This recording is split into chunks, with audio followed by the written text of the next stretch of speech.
Okay, welcome everyone. Again, this is Brad Kenny with More Coaching.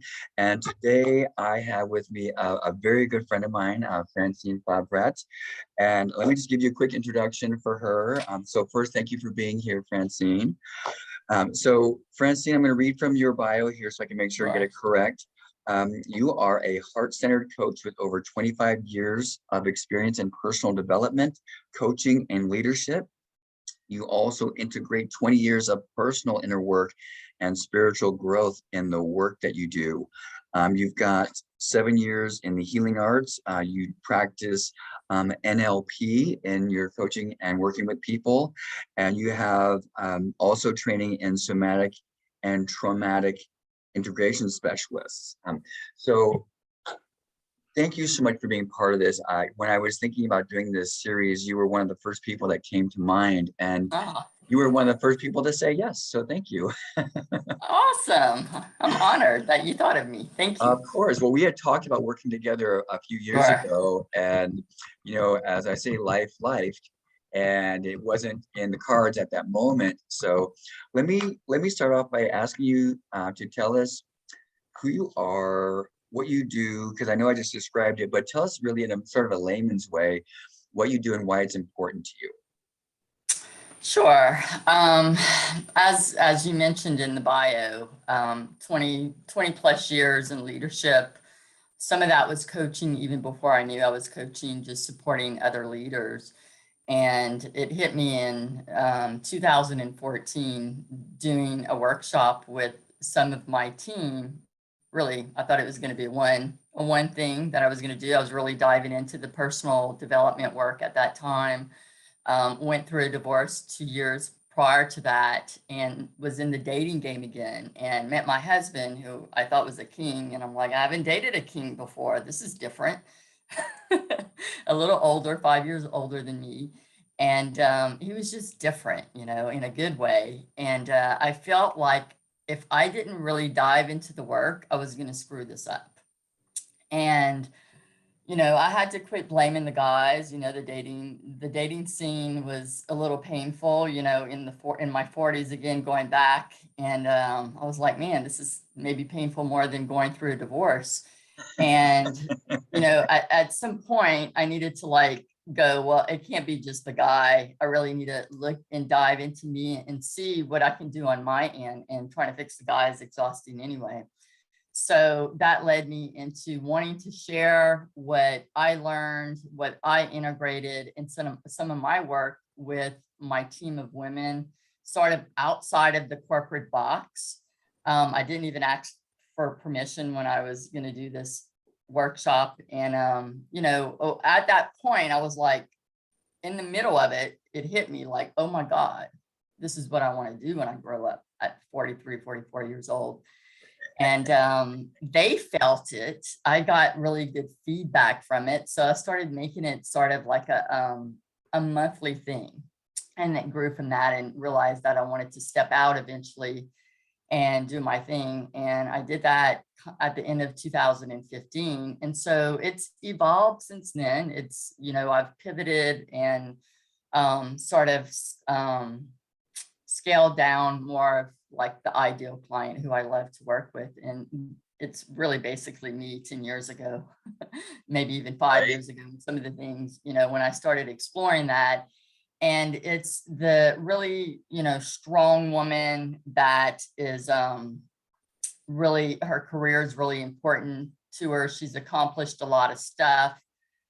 Yet she's got this sensitive side to her that she tries to mask with this really tough sort of masculine exterior to try to fit in this world. And she thinks that that's what's going to help her succeed, when she's really losing herself, and it's affecting her relationships and other aspects of her life. So I'm helping male and female, but really started helping more women over the last 2 years. It was weird because I was really attracting male clients for a long time, but I have more of a balance when I really nailed it down. And, you know, it's women that may have had some struggles. They may have a good relationship, but maybe it's in their friendships, or maybe it's in their marriages, or in their partner, and with their teams leading their, I apologize for my SASAB working in the back. So it's really bringing more of aliveness and helping them to reconnect to their authentic self, their true essence. There's many ways to say that. And it's quite a transition. It's not always fun to dive deep because we're scared of that, right? I don't want to face those demons that I have rejected, or those shadow parts that I have rejected. And so I help them gently bring those parts back so we can integrate them and accept them. And that's been a healing process for myself.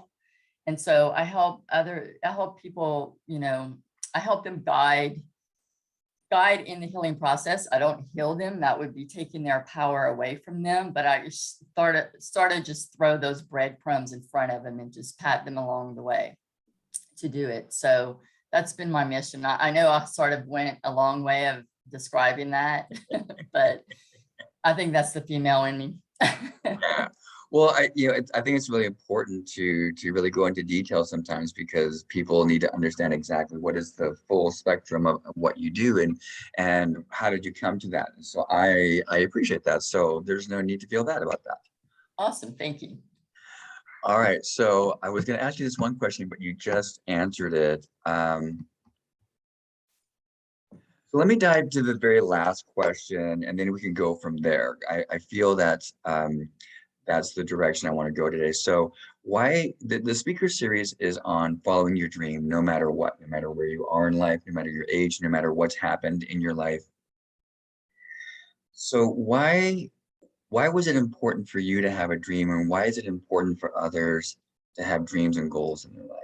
Gosh, that's a good question. For me, it's keeping hope alive. It's keeping desire, passion, because without hope and something to move towards, it brings on a lot of unnecessary uncertainty, no direction. So I think for me, it's more of keeping that purpose and hope alive, to have some sort of goal, and it'll change, and that's okay. Well, let me ask you this, because I was, as I'm pursuing my own purpose here, what would you say to somebody who feels resistance to living their purpose, or maybe there's a lot of fear around that, or uncertainty? When you get to a certain place and you feel like, am I really on target? Am I really on purpose? What would you say to people that are either thinking about starting this journey, or maybe have started this journey and they feel like maybe they're floundering right now? What would you say to them? Yeah, that's a good question. So I'm like, well, what was the initial spark, right?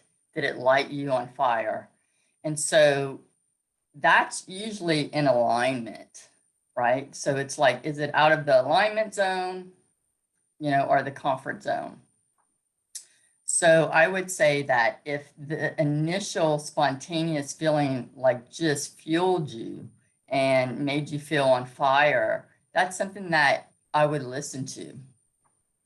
And then fear sort of pops its ugly head out because it's there to save our ass, right? It's not there to make us happy. Our brains are like on the lookout for what could be danger. So if it's something that's so out of the norm, which was for me, like getting up in front of people and talking, I had a lot of fear with that early on. So I think the remedy for fear is action. So the more that you acknowledge that it's resistance, and there's awareness of that's what's going on, it's my brain trying to protect me. It doesn't know that I'm going to survive this, that I'm not going to die if I talk or I coach somebody new, or, the more that you do it, it sort of gets on board and goes, well, they're going to be okay. They coached this person. They went through this process. They were on stage and they survived that event. So it's almost like it starts to fade in the background the more that you do it. So I would say if it's ego driven,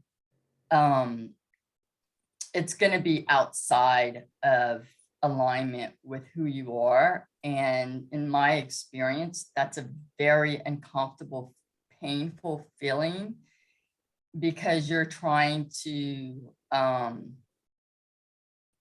guess, feed the illusion self. And usually the universe is going to close those doors or make it super uncomfortable to get your attention. Or you'll have people in your orbit that will sort of give you hints about that. So that's been my experience. What would be the best advice you would give someone when because you mentioned, that spark? What if someone feels like they've lost that spark? What would you say to them to get them reconnected to their why? That's a really good question. That's a really good question. It's actually happened to me. And I started doubting, like, am I supposed to do this? Sometimes it's just life. It's just experiences that we're going through that make it really hard, right, to stay on track, because we got to deal with. So really just examine maybe what's going on in your life. Maybe there's like some family dynamics that are making it really super stressful. Maybe it's work related, maybe it's relationship related. So make sure you examine that and keep that into consideration, because that will make you feel a little funky and question a lot of stuff. And then there's some times when it's just time to pivot, or it's time to expand and do something different. You've done it. Maybe it's time to go in a different direction, maybe still in that space, but you're expanding somewhere else. And maybe it's life sort of making you uncomfortable to do that. It's funny, because as we go through life and we have these experiences that we might perceive initially as negative, it's like, why did I get fired? Or why did that person leave me? Or why did I get into that accident or whatever? And, my experience has been that, our creator, life, universe, whatever you want to say, had been giving us clues like, hey, you're not supposed to be in this place anymore. So why don't you, move along? And then we go, that's why would I want to move along? I know this place. I know how to deal with all of this going on right now. Yes. And then one day life says, well, you haven't listened. So bing! Now I'm pushing you out of it. Yes. It starts as a little tap, right? And then it's like harder. And then sometimes it's got to be a slap upside our head to get our attention. Yeah. So I like how you talked about the little tap on the shoulder. And, it's been my experience as well that the big aha epiphany flashes aren't quite as profound as the little whispers that come to us.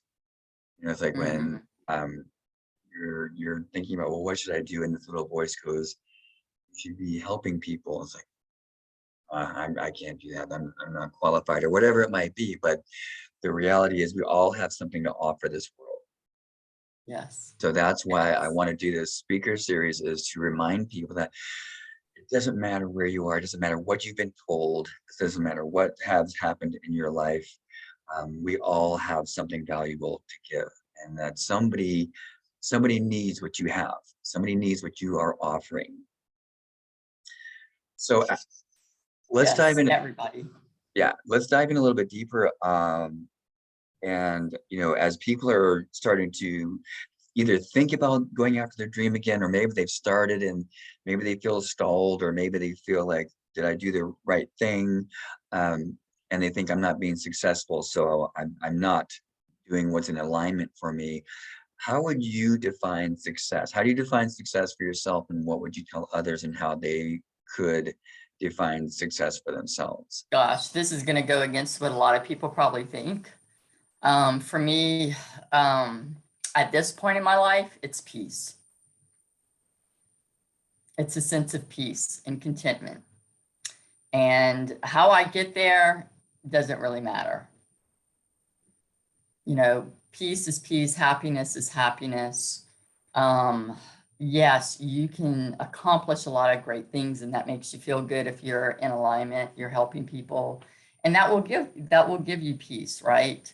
But you could also be super wealthy, have a ton of, you know, like different businesses, many houses, and be miserable. 100%. Doesn't mean that you can't have all of that and be happy, but there's got to be a balance. You got to be connected. Yeah. And there's many people that have what we would consider all that are just miserable. Mm-hmm. They've been chasing the carrot stick, so to speak. Yeah, 100%. I was listening to Tony Robbins just yesterday morning talking about all these super like wealthy, successful people who are absolutely miserable. Yeah. So I think it's really important that we get to define success for ourselves and, you know, put it somewhere so that we can see it on a regular basis throughout our day, reminding us this is how we define success. And that might change as well, because you probably didn't have peace as, you know, your definition of success when you first started. Right. No, it's like, how many accomplishments, how much money is in my bank? You know, how much stuff do I have? Yeah, exactly. All right. So let's do this. Let's get a little creative. What sound or noise do you love? Oh man, birds chirping outside my window, the beach, waves, you know, anything nature related is what like speaks to me. Okay. What happens in your body when you hear those noises? I feel like I have a regulated nervous system.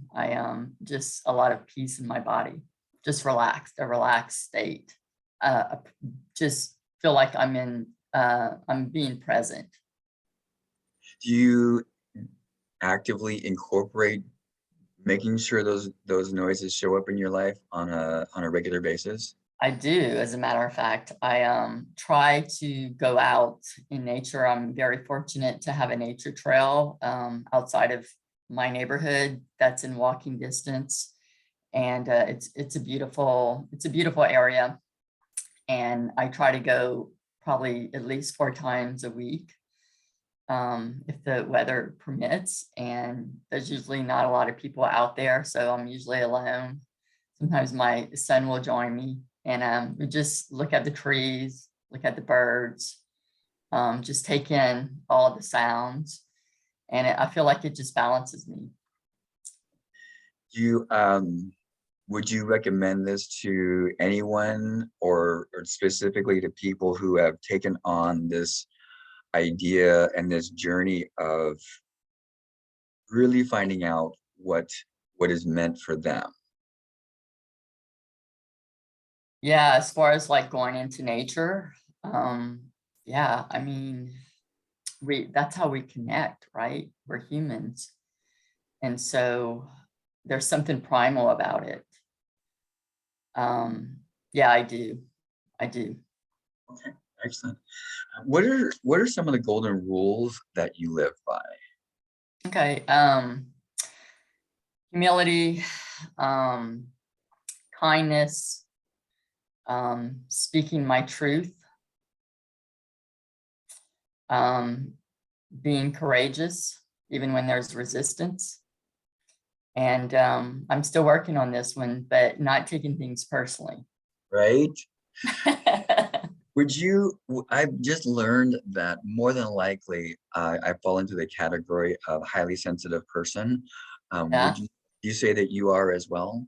Oh yeah, for sure. Yeah, and I rejected it for a long time. Yeah. Because, man, that's weak. Yeah. Like, can't have that. I know, right? Like, I that's grew that up. other person. Yeah. That y'all are sensitive, not me. Like, move away with your sensitive self. I don't have time for that. When I was probably the most sensitive person in the room.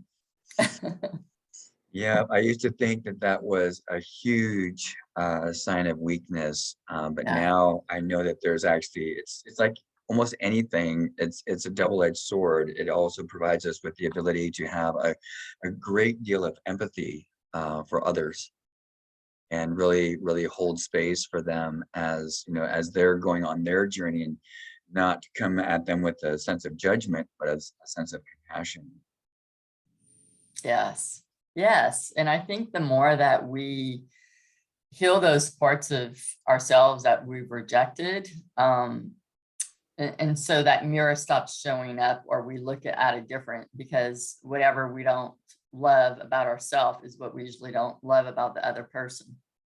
Well, It could be, it could be a familiar, like some maybe trauma related with someone that caused you harm. That could be the case, but a lot of times I think it's just a mirror that shows up. And so my experience is the more that I integrate those parts of me that I rejected, the more compassion I have for others in those areas, do because you I'm think now loving that part of me. so? Do you feel, or have you, in the work that you've done, do you find that the people, when they have a resistance to a part of themselves, that it hinders their level of success or their perception of whether they're successful or not? Yes, that's a really good question. I've never pondered on that one. Yeah, because they're living to prove that they're good enough. And so that's what's driving them. I need another degree. Fuck, I have 10 already. Excuse my French, but I need another one. 'Cause I need, still don't feel good enough, even though I have like a wall of degrees and I've accomplished a lot. I need more. I need to be more competitive. I need to do, like, I need to prove myself. I need to be seen. Yeah, and ideally, it's us that can see ourselves, right, and fully accept ourselves. Yes. Really be able to embrace that sense of like, I'm enough. Yes. Yes. Well, we're getting close to the end, my friend. So I would like to invite you to, if you have any observations or something you want to say, I also want to make sure that you have a chance to promote anything that you would like our viewers to be aware of, whether it's a book, a workshop, an invitation to have a call with you. Um, Let her rip. Yeah, thank you for that. Yeah, you can visit my website, which is my first name and last name.com. So francinefavret.com. I have a couple of online programs that you can, it's just, you do it on your own. I also have a 5-month program that I help others sort of do what I've done over the course of the last 20 years. And that's, integrating those supports that we have rejected. And it's a very gentle way and a very sacred space. And I incorporate a lot of what I've learned with also incorporating this spiritual element, not religious, but spiritual. And then I do workshops. I don't have anything scheduled at this moment, but I will be posting something soon. So yeah. And then I have a lot of blogs that you can check out that are really cool. Okay, excellent. Well, what I would like to have you do is send me the links so that I can post them with the announcement for your interview being posted on Facebook.